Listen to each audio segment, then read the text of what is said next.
Hey everybody, welcome to a new and old series of videos, I guess, called Ridiculous Rules, where we take a deep dive into the mechanics of 40k and talk about some silly or potentially forgotten rules interactions that still exist inside this immense game that we all play. This is like my favorite kind of video to make. I made a bunch of videos like this talking about silly rules interactions in the past, so I figured that I would just make it official, make it a series, and start doing them a little bit more regularly. This time around, we're going to talk about everything wrong with the new January 2021 FAQ that Games Workshop put out last week.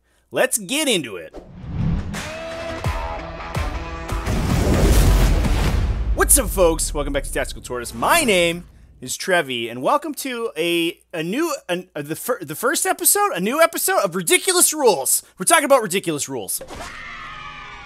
I loved the January 2021 FAQ, and I've talked about in a lot of videos how incredible I think it was for the game of 40k, for the health of the metagame, and for competitive play moving forward, but we're not all perfect, and GW definitely missed some stuff this time around. Hopefully they'll fix it, but in the meantime, it's some good content for us to talk about. Before we get into the video, quick reminder that if you enjoy this style of content, drop a like and a subscribe on the channel. I really appreciate it, and it also helps tell me what kind of content people like so I can make the videos that you want to see most. Another quick reminder, if you haven't heard, we're going to be streaming the T5S2 Season 2 Invitational Tournament starting January 23rd. It's going to be some of the highest level competitive Warhammer 40k you have ever seen. It's going to be insane. We're going to be streaming dozens of hours of games. So mark your calendars and visit tts40k.com/invitational if you want to learn more about this incredible event. We're also going to be giving away free stuff. So if you want free stuff, Come watch the videos. Okay, housekeeping out of the way. Let's get into some ridiculous rules. The new Munitorum Field Manual got a big, huge, enormous update, slightly confusing update as well. When I first opened it up, I thought they were just adding all of the Forge World stuff to the MFM, but in fact, they just they changed a bunch of points values, and not all for the better. Drukhari has been sort of a headliner since the January FAQ came out. They got an enormous spike in power level because some of the changes that were made to their points costs were frankly unbelievable, and I think for good reason. Using some sleuthing, astute members of the 40k community have noticed that the updated points values of Hellions and Reaver jet bikes, they don't really make sense. Hellions were a unit that has never seen play, as far as I know. I don't know if anybody owns a Hellion. Has GW ever sold a box of Hellions? And their points value was increased by the FAQ instead of decreased, which confounded many people. Even more flabbergasting, the Reaver Jetbike point cost was reduced from 20 points down to 10, a full 50% points decrease. Obviously, Games Workshop was pushing the... Obviously, GW was pushing the power level of Drukhari quite a bit, but at what cost, GW? It seems pretty apparent that I think whoever was editing this document might have just gotten the two units mixed up. Hellions and Reavers are both kind of similar. Reavers just sit on a bike and Hellions just ride on a skateboard, but they're basically both teenage kids in the 41st millennium. So Reaver's point cost dropping from 20 to 17 makes a lot more sense than the Hellions increasing. And Hellions, a unit that doesn't really see play anyway, dropping from 15 points down to 10 makes a ton more sense than a super fast, highly resilient, dangerous unit having their point cost halved, especially in an edition that values super fast, durable, dangerous units. Another change that's sort of sweeping the metagame right now is the increase in the rack unit size. Racks are a highly resilient troops option. They can come in at toughness 5 and with a 4+ vulnerable save, which is pretty significant, especially when you drop their points down to 8 points a model. That's crazy. They also have access to a stratagem called Black Cornucopians, which allows them to respawn on the table edge if you don't wipe out the unit. Something akin to like a Green Tide from Orcs or a Tide of Traders from Chaos Space Marines. The stratagem was always a little hit or miss, however, because there's only 10 models, so you just kill them all. With a little bit of concerted effort, you can burn the unit down without too much trouble, but the MFM changed their unit size to 20, which makes it a lot easier to trigger that Black Cornucopians and bring them on the table. And especially if you're playing them in Prophets of Flesh and can use Black Cornucopians multiple times a game, you can just have hundreds and hundreds of racks drown your opponent in fleshy, writhing bodies and bondage gear. That changes when we look at the power rating update, which still lists the unit size for racks at 5 to 10 models. Rex are kind of an oddball unit, given that they definitely would benefit from a unit size increase, but also potentially become broken with it.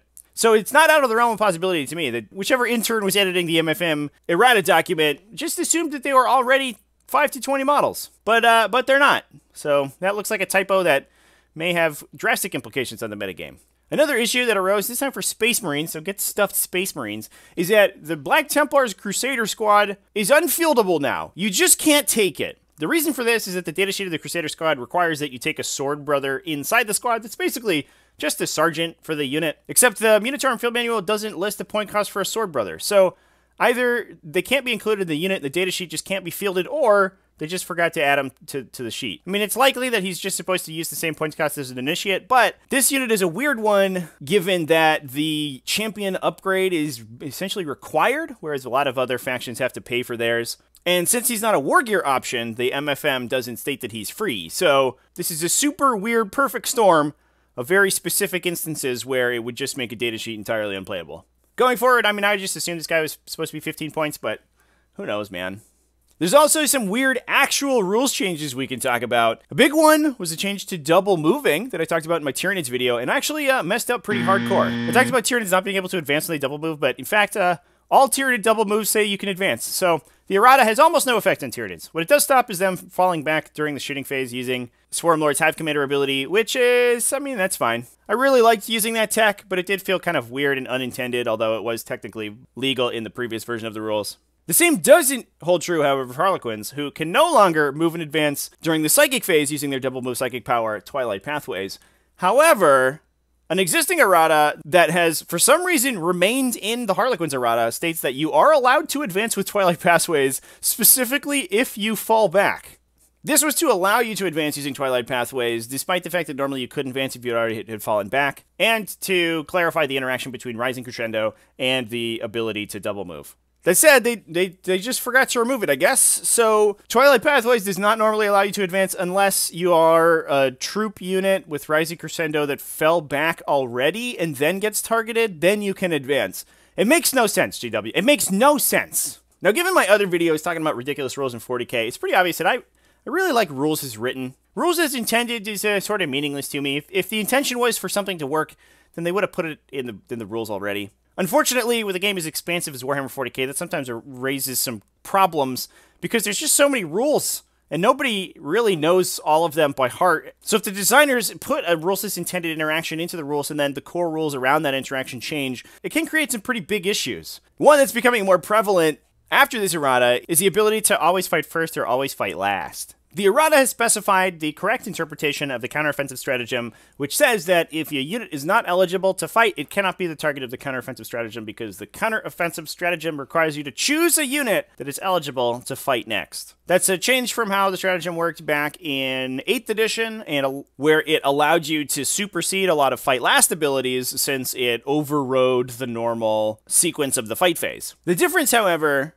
is that a lot of older fight last effects do not say that the unit is not eligible to fight. Instead, effects like Paroxysm out of Tyranids say that the unit cannot fight until all other units have done so. This has created the question of whether or not those units are still eligible to be picked from the counteroffensive stratagem. To me, it seems pretty obvious that not being able to fight and not being eligible to fight are basically the same thing, and you would not normally be able to counter-offend with abilities like that, but that is still a question that remains in the community, and a lot of people are interpreting it a different way. Pretty unfortunate that a lot of these old abilities are sort of creating these problematic interactions. Hope we can just square those away. This is a good argument for templating your rules, everybody. Just write all of your rules the same way, and then this stuff doesn't happen. Another similar problem comes up with psychic powers and the ability to deny them using stratagems and things like that. Psychic actions specifically are not psychic powers, and while they are resolved exactly like psychic powers, in some instances it didn't allow special abilities to trigger that would normally deny psychic powers. A lot of the 4+ deny stratagems in the game, like Purity of Faith from Adeptus Sororitas, or Will of Iron out of Iron Hands, triggered on a psychic power being manifested. This was clarified a little bit in the GT 2020 FAQ document, where they stated that psychic actions were affected in exactly like psychic powers by any abilities that allow you to deny psychic powers. The difference is that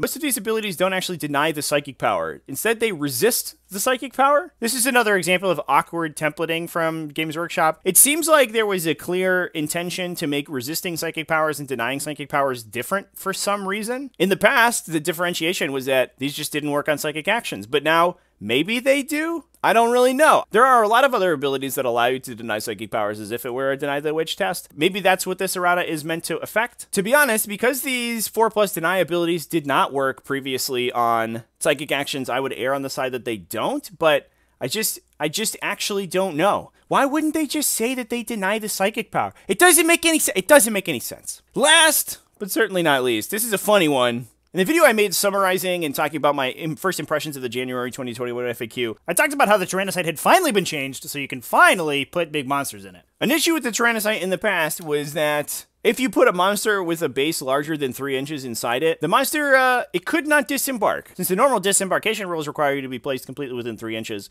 of the transport. A new errata was added, probably in the wake of all of the new Dreadnought drop pods coming out of the Imperial Armor Compendium, to allow you to deploy big things out of transports. Instead of placing them completely within 3 inches of the transport, you just place them within 1 inch instead. Which made me very excited for Tyranosites dropping some acid spray Tyranofixes on people or something. However, astute viewer Calzone Gaming on the other video commented that Tyranosites aren't transports. The transport keyword or ability appears nowhere on a Tyranosite's datasheet.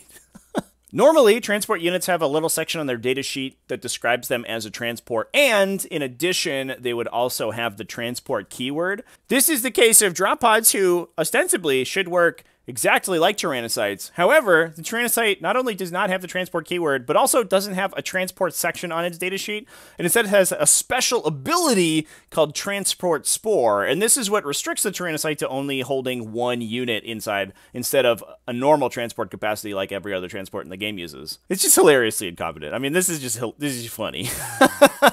So after all this time in 9th edition, not being able to put our big monsters inside the Tyranosite, you still can't do that. just don't do it. The most hilarious part of this interaction is that because there is no room to legally deploy a large base monster that disembarks from a Tyranosite as soon as it comes into play, and because you cannot voluntarily remain on board a Tyranosite once it deep strikes onto the table, it just eats them. They just die. This might make the Tyranosite the most dangerous transport to ride in the entirety of 40k, despite the fact that we have Chaos Demon engines that consume you as you try to get out of their gaping maw. The Tyranosite just automatically crushes giant beasts, often many times their size. It just squeezes all the juice out of them when it comes down at a deep strike. Brutal! I think this fate is befitting of a denizen of the 41st millennium. It's pretty much the most grimdark thing possible. The imminence of death is certain when you're a Tyranofex who is accidentally put on board a Tyranosite.